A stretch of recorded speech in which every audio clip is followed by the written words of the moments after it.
Well, g'day curd nerds. Have you ever had issues with your curd setting? Do they sometimes take too long or not set at all?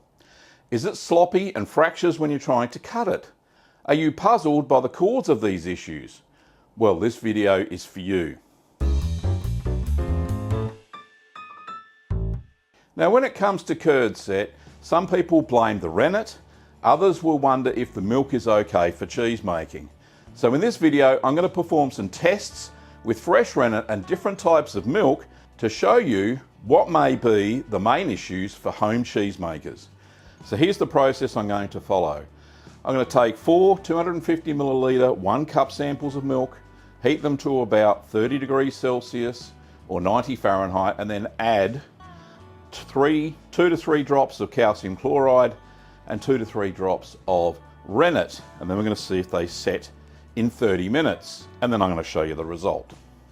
Just note that this test is also useful for checking the quality of your rennet if you think it may be too old or may not have the strength it used to have when it was first purchased.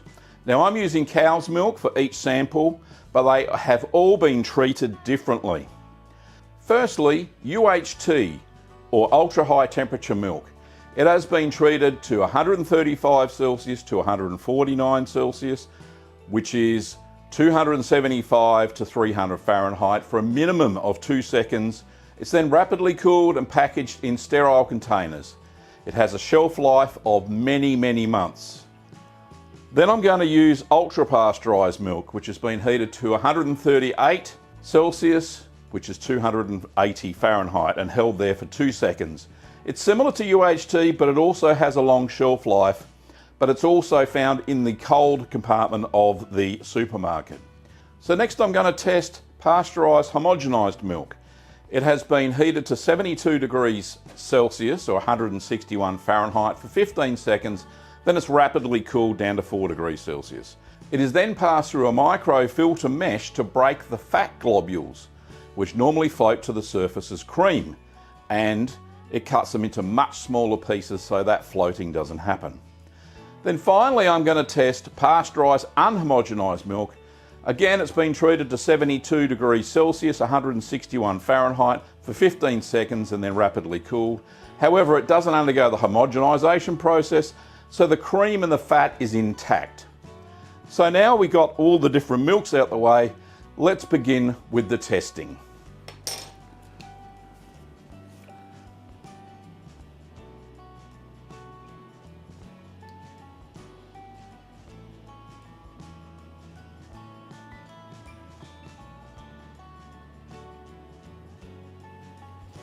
Right, so that's the calcium chloride added.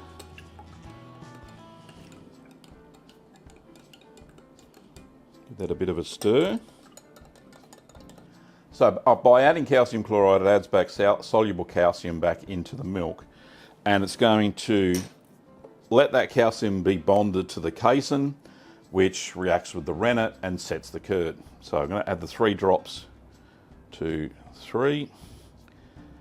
1, 2, 3. 1, 2, 3. 1, 2, 3. Now give it another stir to mix all that up. Stir for no more than 1 minute.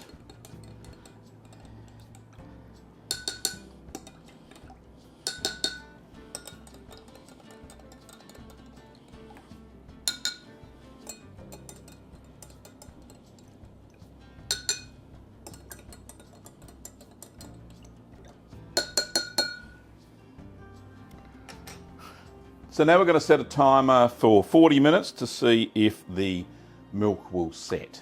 So come back in a second. So it's been some time. My 30 minutes was rather optimistic. It has been an hour since I put the calcium chloride and the rennet into these milks.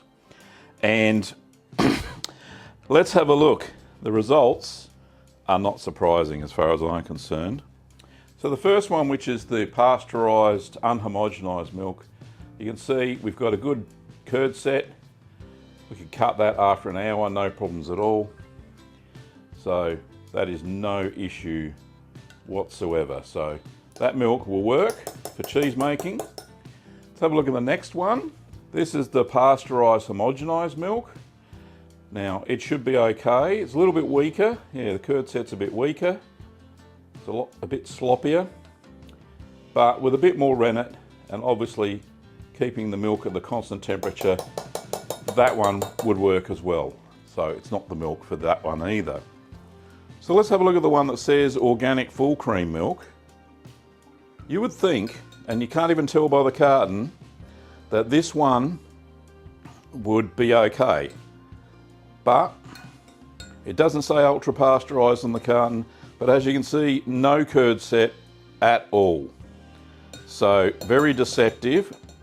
I know for a fact that this brand is ultra pasteurised, so there is no way that's going to set a curd.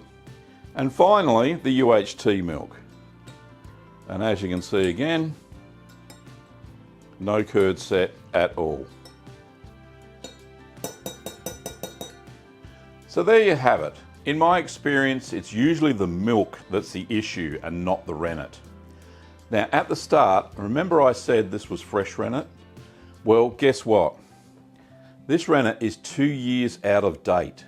So these tests have worked with rennet that's 2 years out of date, so it is not the rennet.